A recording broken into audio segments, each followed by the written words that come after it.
Corona काल में सामने आया पटना का सबसे डराने वाला नंबर। बीते दिन पटना में सामने आया सबसे ज्यादा 1431 नए कोरोना केस। बिहार में 8 महीने के बाद 3469 नए मामले। राज्य में बेपटरी हुई कोरोना सैंपल की जांच व्यवस्था। रिम्स ने 5 दिनों में जांचे 3000 सैंपल। निजी लैब में हुए 5000 से ज्यादा टेस्ट। रिम्स की लैब में जांच के लिए अब भी पड़े 5800 केस। औरंगाबाद में कोरोना की बढ़ती रफ्तार के मद्देनजर प्रेस कॉन्फ्रेंस का आयोजन। कलेक्ट्रेट सभागार में आयोजित कॉन्फ्रेंस में डीएम ने जारी किए दिशा निर्देश। साथ ही जिलेवासियों से की सावधानी बरतने की अपील। कोरोना को लेकर सरकार की नई गाइडलाइन जारी। सरकार ने धार्मिक स्थलों पर लगाई पाबंदी। बीजेपी विधायक हरिभूषण ठाकुर ने की धार्मिक स्थलों को खोलने की मांग।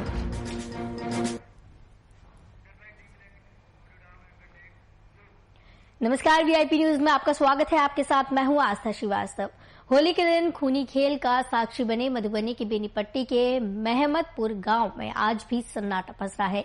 होली के दिन 5 लोगों की हत्या जैसी दिल दहलाने वाली घटना के 1 सप्ताह गुजर जाने के बाद भी गांव में लोग न खुलकर बोलने को तैयार हैं और न ही वहां कोई हलचल है।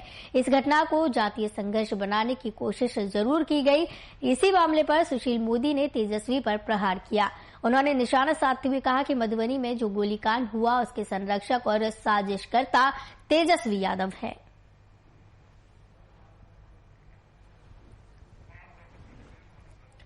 इस खबर की तमाम जानकारी के लिए हमारे साथ संवाददाता कुमार गौतम जुड़े हुए हैं। गौतम, जिस तरीके से सीधे सीधे तेजस्वी यादव पर निशाना साधा जा रहा है सुशील मोदी की तरफ से कि ये जो पूरा कांड किया गया है, ये जो पूरी घटना है, ये तेजस्वी यादव के द्वारा ही की गई है।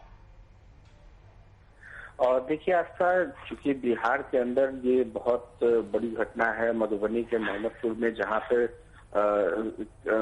5 लोगों की निर्मम हत्या कर दी जाती है। और हालांकि हत्या की जो तार है वो तार तक अपराधियों तक, आरोपियों तक जो पुलिस है वो पहुंच गई है। तमाम लोगों को गिरफ्तार भी किया गया जो आरोपी थे। लेकिन कुर्की जब्ती का भी आदेश दिया गया था। कुर्की जब्ती, जिन लोगों ने गिरफ्तारियां नहीं दी उनकी कुर्की जब्ती की गई। हालांकि कोर्ट में भी बहुत सारे जो गुनाहगार थे, जो आरोपी थे, उन्होंने इस पूरे मामले में वर्चस्व की लड़ाई थी। तालाब के वर्चस्व की घटना हुई थी और 2 पक्ष आमने सामने थे। एक पक्ष ब्राह्मण समाज से आता है, दूसरा राजपूत समाज से आता है। ऐसे में अब पॉलिटिक्स या राजनीति तब समझ में आती है जब सुशील कुमार मोदी बिहार के पुराने भारतीय जनता पार्टी के नेता हैं, उप मुख्यमंत्री रह चुके हैं, बिहार की सियासत को समझते हैं। फिलहाल वो अभी वर्तमान में राज्यसभा के सांसद हैं और उनको पता है कि कब, कहां और किस तरीके से बयान देना है। यही कारण है कि सुशील मोदी ने इस पूरे मामले पर अब तेजस्वी यादव को इस पूरे मामले के षड्यंत्रकर्ता के रूप में ट्वीट किया है, बयान दिया है। तो कहीं ना कहीं अब ये मामला जो है पूरी तरीके से राजनीतिक रंग ले चुका है और अब आमने सामने की ये लड़ाई जो है राजनीतिक लड़ाई देखने को मिल रही है। आपको याद होगा आपका कि तेजस्वी यादव इस पूरी घटना के बाद वहां पहुंचे थे और वहां पर उस इलाके में राजेश यादव, जो आरजेडी का नेता था, वो विधानसभा चुनाव भी लड़ता है, लेकिन वो पार्टी के टिकट से चुनाव नहीं लड़ता, वो निर्दलीय चुनाव लड़ता है और 10,000 वोट उसे मिलते हैं। आरजेडी की तरफ से उसके ऊपर पार्टी विरोधी कार्यवाही की को लेकर के निष्कासन भी किया जाता है। लेकिन इस मामले के बाद तेजस्वी यादव और राजेश यादव जो है वो उस पीड़ित परिवार से मिलने जाते हैं। तो कहीं ना कहीं सुरेंद्र यादव का जो अब बयान आया, जो पीड़ित परिवार के लोग हैं, उन्होंने कहा कि यदि सुशील कुमार मोदी ने ऐसा बयान दिया है तो वो देखने क्यों नहीं आए, वो हमसे मिलने क्यों नहीं आए। इतनी बड़ी घटना हो गई, ना मुख्यमंत्री आते हैं, ना जो बयान दे रहे हैं सुशील मोदी वो आते हैं। और इस बयान के बाद अगर कोई व्यक्ति किसी से मिलने जाता है या पीड़ित पक्ष मिलने जाता है तो उसके ऊपर इस तरीके के आरोप नहीं लगाने चाहिए। तो कहीं ना कहीं सुशील मोदी ने बिहार की सियासत के अंदर माहौल को गर्म कर दिया है और ये गर्माहट सीधे तौर पे नेता प्रतिपक्ष तेजस्वी यादव के ऊपर आरोप लगा रहे हैं। और ये नेता प्रतिपक्ष तेजस्वी यादव उस घटना में जाकर के वहां से पीड़ित पक्ष से मुलाकात की, उन्होंने तमाम जो आरोपी हैं उनको गिरफ्तारी करने की मांग की थी। और ऐसे में सुशील मोदी का ये बयान कहीं ना कहीं सुर्खियां है और इसकी वजह से एक बार फिर से लगने लगा था कि शायद ये चिंगारी धीरे धीरे थम जाएगी, लेकिन एक बार फिर मधुबनी हत्याकांड का मामला सुर्खियों में। जी जी गौतम जी, पहले इसी मामले को जातीय रंग रूप देने की कोशिश की जा रही थी और अब राजनीतिक इसको ढाला जा रहा है, तो क्यों ये ऐसी राजनीति इस पूरे घटनाक्रम पर हो रही है, कभी जातीय तो कभी राजनीतिक? देखिए, ऐसा बिहार के अंदर हत्या, लूट, अपहरण की घटनाएं हाल के दिनों में बढ़ी, अपराध का ग्राफ बढ़ा है, इस बात से इनकार नहीं किया जा सकता। मुख्यमंत्री नीतीश कुमार से भी लगातार ये सवाल पूछे जाते रहे हैं कि आखिर क्या वजह है कि बिहार की पुलिसिंग और मुख्यमंत्री का इकबाल कहीं खत्म तो नहीं हो गया। इस पर मुख्यमंत्री की झल्लाहट और झुंझलाहट और चेहरे पर जो लाल पीले और शिकन जो है वो देखने को मिलती है। लेकिन उसके बाद बिहार के अंदर किसी एक तालाब को लेकर के जो वर्चस्व की लड़ाई हुई है, इसमें बहुत बड़ा मामला है और जो आरोपी हैं वो ये वर्चस्व की लड़ाई इतनी ज्यादा तूल पकड़ ली जाती है कि दो अलग अलग गांव के बीच की ये लड़ाई है और इसमें ब्राह्मण, राजपूत, यादव सभी समाज के लोग इसमें इन्वॉल्व हो जाते हैं। हालांकि गांव में अभी भी जातिगत, या बिहार के चुनाव की बात करें आज तक, तो अभी भी जातिगत समीकरण के आधार पर ही चुनाव होते हैं। आप देखिए कि जो कैंडिडेट होता है उसको भी उसी इसलिए टिकट मिलता है कि वो अपनी जाति का कितना वर्चस्व रखता है। तो बिहार की राजनीति, बिहार की सियासत पूरी दुनिया जानती है और ऐसे में जिस इलाके में ये घटना हुई है वहां पर बात चाहे आरोपी प्रवीण झा की करने या तो कई जो आरोपी हैं उसमें तकरीबन 30 से ज्यादा नामजद लोग हैं इसमें और तमाम लोगों की गिरफ्तारियां होती है। आईजी, एसएसपी, खुद मुख्यमंत्री 5 बार डीजीपी से बात करते हैं। तो ये मामला तो हत्या का है, लेकिन हत्या से के बाद जिस तरह से राजनीतिक रंग दिए गए, जातिगत पॉलिटिक्स खेली गई और अब जाकर के ये पूरा मामला नेता प्रतिपक्ष तेजस्वी यादव से जोड़ करके राजेश यादव को जोड़ करके देखा जा रहा है। तो कहीं ना कहीं अब ये जो है मामला शांत होता नहीं दिख रहा है और आने वाले कुछ दिनों तक ये सियासत रहेगी। लेकिन एक बात आस्था ये भी है कि पहल जो है नेता प्रतिपक्ष तेजस्वी यादव ने की थी, वो उस घटना पे गए थे और स्वाभाविक है जब कोई घटना बड़ी होती है वहां पर नेताओं का वहां जाना, उनके प्रति शोक संवेदना व्यक्त करना ये है। लेकिन वहां पर मुख्यमंत्री भी नहीं गए, तो वहां बिहार के 2 उप मुख्यमंत्री है वो भी नहीं गए।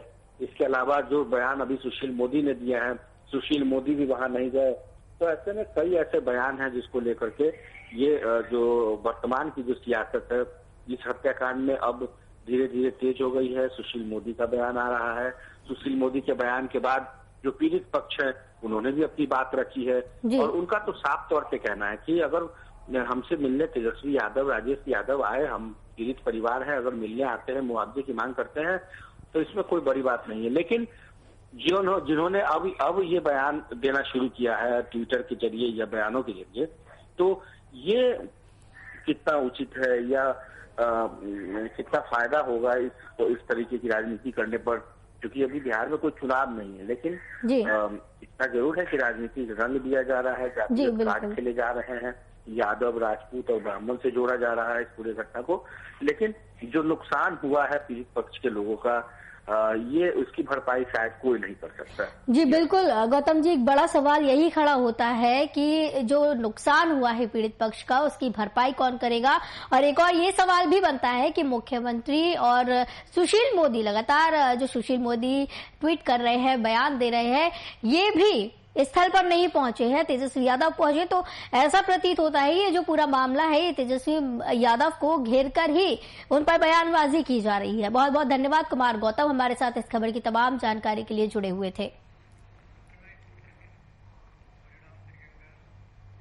झारखंड में बीते दिन 2373 नए संक्रमित मरीज मिले। इसके साथ ही राज्य में कोविड-19 पॉजिटिव मरीजों की संख्या बढ़कर 1,37,088 हो गई है। झारखंड के स्वास्थ्य विभाग की ओर से जारी कोविड-19 बुलेटिन के अनुसार राज्य में अब स्वस्थ होने वाले मरीजों की संख्या बढ़कर 1,23,603 हो गई है। बीते दिन 667 संक्रमित मरीजों को इलाज के बाद अस्पताल से छुट्टी मिली, तो वहीं 17 संक्रमितों की मौत कई अस्पतालों में हो गई। इसके साथ ही कोविड-19 संक्रमण से मरने वाले मरीजों की संख्या बढ़कर 1,192 पहुंच गई है।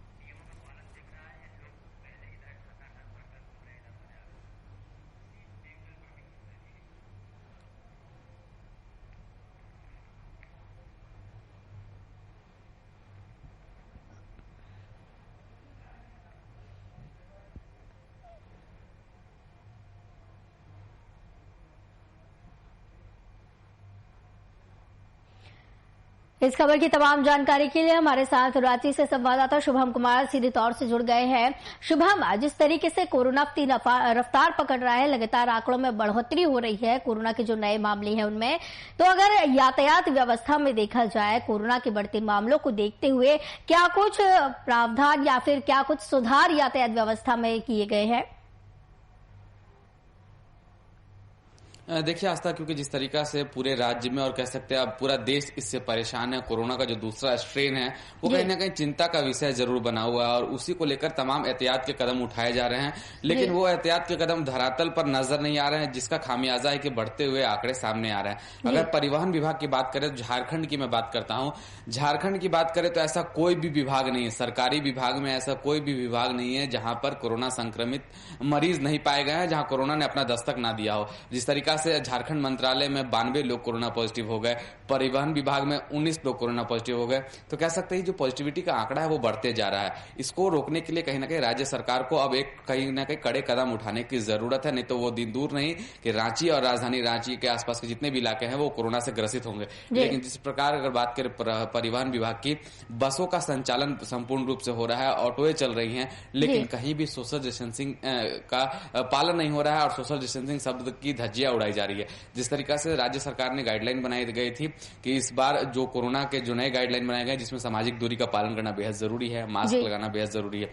हालांकि राजधानी रांची की अगर बात करें तो जिला प्रशासन के डर से लोग मास्क का सेवन तो जरूर कर रहे हैं, मास्क पहन रहे हैं, लेकिन जो कह सकते हैं लापरवाही का आलम है और वो झारखंड में चरम पर है। लोग सोशल डिस्टेंसिंग का कहीं भी पालन नहीं कर रहे हैं, चाहे वो मार्केट की बात कर ले, चाहे सब्जी बाजार की बात कर ले, चाहे सड़कों पर बात कर ले। अगर बसों की बात करें तो बस में पहले याद होगा जब लॉकडाउन में कुछ छूट दी गई थी तो लॉकडाउन में झारखंड में एक नियम बनाया गया था, जो भी एक जिला से दूसरे जिला बसों का परिचालन हो रहा था उसमें एक सीट छोड़कर एक व्यक्ति को बैठाया जा रहा था। लेकिन बहरहाल जो इतने बढ़ते हुए आंकड़े उसके बाद भी राज्य सरकार ने परिवहन विभाग पर कोई निर्णय नहीं लिया है, ना ही कोई गाइडलाइन बनाई गई है, जिसका खामियाजा है कि बढ़ते हुए आंकड़े सामने आ रहे हैं। राजधानी रांची की बात करें तो 904 का आंकड़ा पार कर गया है, कल रात में 904 का आंकड़ा जारी किया गया, तो कहीं ना कहीं ये चिंता का विषय जरूर है राजधानी रांची के लिए और झारखंड के तमाम जिलों के लिए। अब राज्य की जनता को जागरूक होने की जरूरत है, नहीं तो वो दिन दूर नहीं कि 2020 जैसी स्थिति एक बार फिर से झारखंड में देखने को मिलेगी। और इसी बीच मधुपुर में उपचुनाव है, वहां भी सोशल डिस्टेंसिंग की संपूर्ण रूप से धज्जियां उड़ाई जा रही हैं और कह सकते हैं कोरोना को भी एक राजनीतिक मुद्दा बनाकर झारखंड में बखूबी देखा जा रहा है। लेकिन अब हम भी लगातार वीआईपी न्यूज के माध्यम से कई बार हमने जनता से अपील किया है कि कोरोना के बनाए गए गाइडलाइन, जो केंद्र सरकार के द्वारा बनाए गए गाइडलाइन है, चाहे वो जो राज्य सरकार के द्वारा बनाए गए गाइडलाइन है, उनका पालन करे। लेकिन राज्य की जनता इस बात को समझने को तैयार नहीं है, क्योंकि सबसे बड़ा सवाल है आस्था, राज्य की जनता के मन में ये बात पूरी तरीके से बैठ चुका है कि वैक्सीन आ गया है, कोरोना का इलाज आ गया है, हमें कोरोना नहीं हो सकता। लेकिन मैं लगातार राज्य की जनता से अपील कर रहा हूं, कोरोना को हल्के में नहीं लेना है। वैक्सीन आया है आपको प्रिक्योर करने के लिए, ना ही कोरोना को खत्म करने के लिए। तो कहीं ना कहीं राज्य की जनता को इन बातों को समझना पड़ेगा और इस बात को समझ के सरकार का परस्पर सहयोग करना पड़ेगा। जी शुभम, जिस तरीके से पुलिस प्रशासन की तरफ से भी कदम उठाए जा रहे हैं यातायात व्यवस्था में, चालानी कार्रवाई देखी जा रही है कि कई जगहों पर पुलिस चालानी कार्रवाई कर रही है, जो भी लोग मास्क नहीं लगाए हैं या फिर जो भी ड्राइव कर रहे हैं इस दौरान। तो एक बड़ा सवाल यहाँ पर खड़ा होता है, जब पुलिस प्रशासन कदम उठा रही है, चालानी कार्रवाई कर रही है, लेकिन उसके बावजूद भी परिवहन विभाग पर कोई भी इस तरीके से नियम ना बनाना, ये तो कोरोना को और भी ज्यादा बढ़ावा देने जैसा हो गया।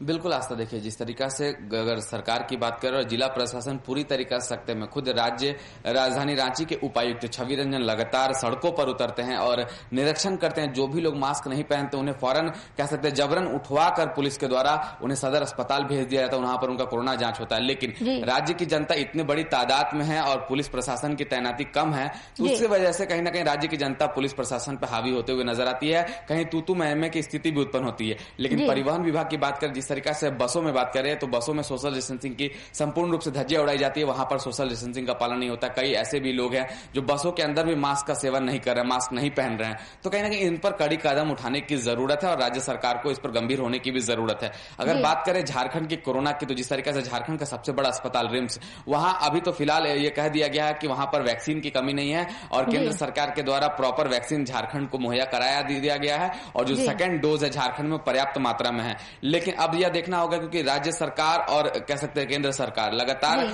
तमाम जनता से, देश की जनता हो चाहे राज्य की जनता, उनसे अपील कर रही है कि बढ़ चढ़कर वैक्सीन लेने पहुंचे, वैक्सीन केंद्र जाएं। लेकिन अब लोगों के मन में डर इस बात का भी है कि वैक्सीन लेने जाएंगे तो वहां भी हमें कोरोना संक्रमित हो सकता है। तो कह सकते हैं डर का माहौल तो जरूर बना हुआ है। इसी वजह से झारखंड सरकार के द्वारा एक नियम भी बनाया गया कि रात 8 बजे से लेकर सुबह का 6 बजे तक तमाम प्रतिष्ठानों को बंद कर दिया जाएगा। और लेकिन जिसका असर बखूबी देखने को मिल रहा है, और राजधानी रांची की बात करें और झारखंड के तमाम जिलों की बात करें, रात के 8 बजे सड़कों पर सन्नाटा पसरा रह सकता है। नाइट कर्फ्यू ये नहीं है, ये सिर्फ 8 बजे से लेकर सुबह 6 बजे तक प्रतिष्ठानों को बंद किया गया है। 5 लोगों को एक साथ खड़े होने की अनुमति नहीं दी गई है। ये सब अपनी जगह है, लेकिन अब राज्य की जनता को जागरूक होने की जरूरत है। और कहीं भी जाए और किसी वक्त जाए, वहां पर मास्क का उपयोग जरूर करें, सोशल डिस्टेंसिंग का पालन जरूर करें। और सरकार का सब तक सहयोग नहीं करेंगे तब तक कोरोना जैसी संक्रामक बीमारी को हम जड़ से उखाड़ कर नहीं फेंक सकते हैं। जी शुभम, 2020 में जब कोरोना का स्ट्रेन आया था तब सरकार के द्वारा कहा गया था कि इस पर कोशिश की जा रही है रोक लगाने के लिए, और आज फिर से 1 साल बाद वही स्थिति आके खड़ी हो गई है कि लगातार कोरोना के आंकड़े बढ़ते जा रहे हैं, कोरोना का विस्फोट फिर से होता जा रहा है। देखिए आस्था, आपको याद होगा 2020 में जब लॉकडाउन लगा था, उसके बाद जब 2021 की शुरुआत हुई, जनवरी और फरवरी महीने की बात करें तो कोरोना पर हमने अंकुश लगा दिया था। कोरोना हमारे काबू में था, इक्का दुक्का केस कहीं निकलते थे तो जल्दी ठीक भी हो जाते थे। लेकिन होली के बाद से जो विस्फोट हुआ है कोरोना में, कोई भी राज्य उसे अछूता नहीं है। और तमाम राज्यों में कह सकते हैं कि कोरोना ने अपना असर दिखाना शुरू कर दिया। दूसरा स्ट्रेन के रूप में कोरोना इस बार आया, और होली के बाद जो लापरवाही का आलम देखने को मिला, उसी का खामियाजा है कि पूरे देश में इस वक्त कोरोना ही कोरोना दिखाई दे रहा है। और कोरोना से तमाम राज्य की जनता परेशान नजर आ रही है। और सरकार गाइडलाइन तो बना रही है, लेकिन उस गाइडलाइन का पालन कितना हो रहा है यह देखना जरूरी है। और राज्य की जनता को इसमें जागरूक होना है और लगातार जागरूकता अभियान चलाने की भी जरूरत है, क्योंकि 2020 का दौर राज्य की जनता को याद करने की भी आवश्यकता है।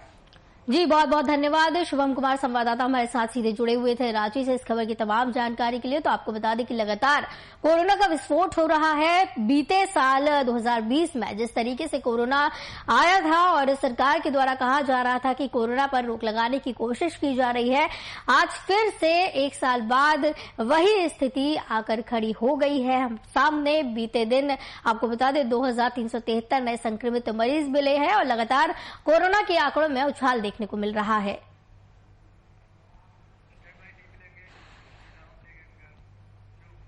कोतवाली इलाके के बड़े चौराहे पर 2 पक्षों में वाद विवाद के बाद लोगों को कोतवाली थाना लाया गया, जहां एक युवक की देर रात तबीयत बिगड़ने से सामुदायिक स्वास्थ्य केंद्र बिस्वा ले जाया गया। प्राथमिक उपचार के बाद हालत खराब होने पर उसे जिला चिकित्सा भेज दिया गया, जहां उपचार के बाद उसकी मौत हो गई। बीते शुक्रवार की शाम बड़े चौराहे पर कस्बे के मास्टर कॉलोनी निवासी किशन लाल त्रिवेदी की निवासी मोहल्ला सरावगी टोला दिनेश के साथ किसी बात को लेकर वाद विवाद हुआ और नौबत मारपीट पर आ गई। इस दौरान पुलिस दोनों पक्षों को कोतवाली ले आई, जहां युवक रवि त्रिवेदी की देर रात तबीयत बिगड़ गई, जिसके कारण पुलिस रवि को बिस्वा सामुदायिक स्वास्थ्य केंद्र ले गए, जहां प्राथमिक उपचार के बाद चिकित्सकों ने उसे जिला अस्पताल रेफर कर दिया। आपको बता दें कि उपचार के दौरान रवि की मौत हो गई।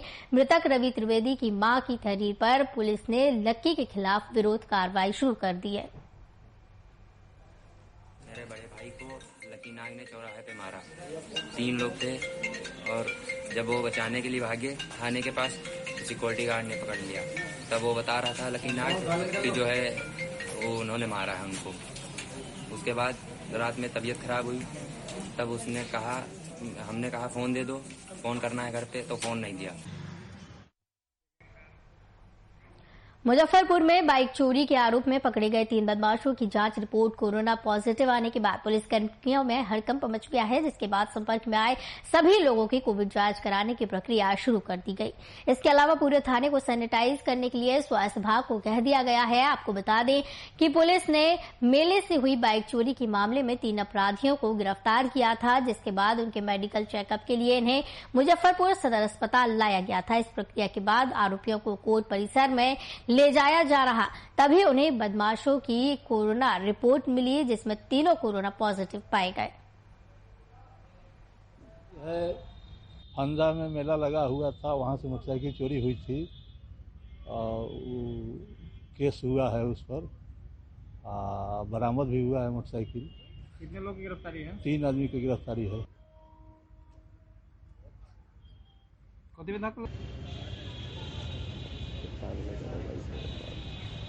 औरंगाबाद में इस बार कोरोना की रफ्तार न सिर्फ काफी तेज है बल्कि इसके परिणाम भी पूर्व की अपेक्षा ज्यादा घातक हैं। कलेक्ट्रेट सभागार में प्रेस वार्ता आयोजित कर गृह विभाग के हालिया निर्देशों से अवगत कराते हुए डीएम ने कहा कि सावधानी ही इसका बचाव है। साथ ही में ऐसे जिलेवासियों से मास्क पहनने, हाथों को सैनिटाइज करते रहने और सोशल डिस्टेंसिंग का सदैव अनुपालन करने की अपील की। प्रतिष्ठान जो है 7 बजे तक ही खुला रहेंगे। इसके बाद जो है सभी दुकान बंद कर दिया जाएगा। तो इसे जो है हम लोग सख्ती से पालन करवाने के लिए जो जगह जगह जो हम लोग पेट्रोलिंग व्हीकल्स मतलब 4 व्हीलर रहेगा, 2 व्हीलर रहेगा और डिप्यूटेशन भी वहाँ पे स्टैटिक फोर्स भी हम लोग डिप्यूट करवाएंगे। और इसके अलावा जहाँ पे भी जो है भीड़ भाड़ वाला जगह है,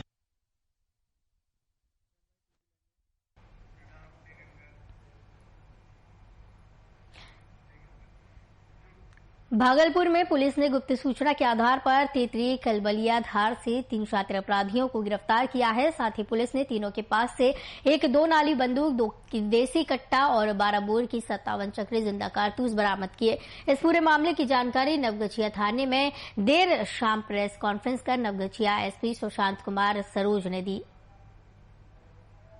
देखिए, आज हमें एक गुप्त सूचना मिली थी कलबलिया धार के पास मकई के खेत में कुछ अपराधी इकट्ठा हुए अपराध करने की नियत से। सूचना मिलती मैंने एसडीपीओ नवगछिया के नेतृत्व में एक टीम का गठन किया, जिस टीम में एसएचओ नवगछिया राजकुमार, एसआई अजीत और अन्य पदाधिकारी सिपाहीगण थे। फागूराम एसआई वो भी थे, टीम में थे। और बड़ा सटीक तरीके से एसडीपीओ साहब उनकी टीम मिल करके तीनों अपराधियों को गिरफ्तार किया, जिनके पास से ये 3 हथियार बरामद हुए हैं। 57 12 बोर कारतूस भी है, 5 का कारतूस भी बरामद हुआ है।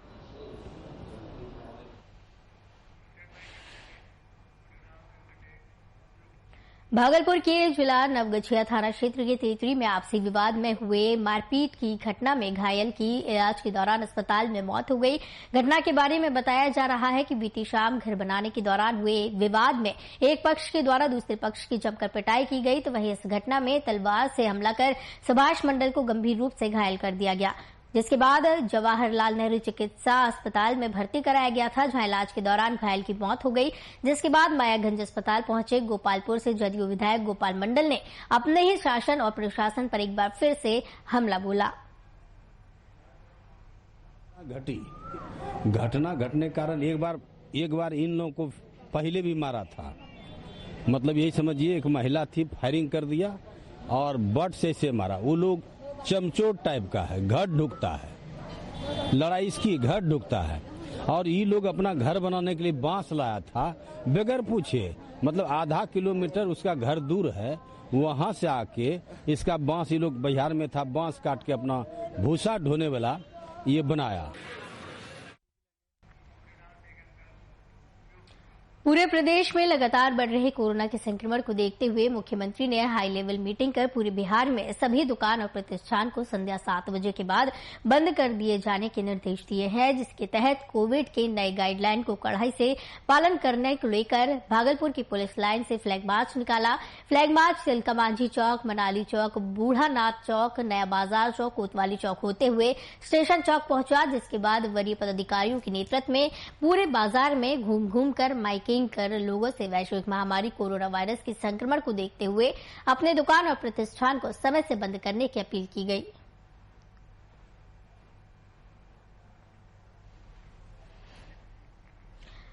आपको बता दें कि लगातार कोरोना के आंकड़ों में उछाल देखने को मिल रहा है, जिसके चलते शाम 7 बजे के बाद प्रतिष्ठान, दुकानें बंद करने का आह्वान किया गया। कटिहार मनसाही थाना अंतर्गत प्रेम प्रसंग में हत्या मामले में पुलिस ने 2 महिलाओं समेत 3 लोगों को गिरफ्तार किया और 3 अन्य नामजद अभियुक्तों की गिरफ्तारी को लेकर छापेमारी की जा रही है। कटिहार के एसडीपीओ अमरकांत झा ने प्रेस कॉन्फ्रेंस के जरिए जानकारी देते हुए बताया कि इस घटना में प्रयुक्त हथियार के रूप में लोहे का बना धारदार फरसा और उसका टूटा हुआ बांस का बेंट और रून रंग का शीशा निकला चश्मे का फ्रेम बरामद किया गया। कटिहार के एसडीपीओ अमरकांत झा के नेतृत्व में गठित टीम की छापेमारी में पुलिस को ये सफलता मिली। रात्रि में सुल्तान जो इमली टोला थाना मनसाही का था, उसकी हत्या कुटी मरा बहियार में करके उसको फेंक दी गई थी। इस संबंध में उनके लड़का के आवेदन के आधार पर एक मोहम्मद अंसार के विरुद्ध करण दर्ज किया गया था और बताया गया था कि अंसार और वह बिजनेस करती था, उसी प्रतिस्पर्धा में उसकी हत्या कर दी गई। इस संबंध में मेरे नेतृत्व में और थानाध्यक्ष मनसाही को मैंने निर्देश दिया और उसने तत्काल, ऐसा हमको लग रहा था जब प्रेम प्रसंग का। खबर यूपी से है, जहां सुल्तानपुर में बीती रात निवर्तमान प्रधान को गोली मार दी गई, जिसके बाद आनंद फानंद परिजन उन्हें जिला अस्पताल लेकर आए, जहां हालत गंभीर देख डॉक्टरों ने उसे रेफर कर दिया। घटना के पीछे पुरानी रंजिश की बात सामने आ रही है। फिलहाल पुलिस मामले की पड़ताल करने के साथ साथ हमलावरों की तलाश में जुट गई है।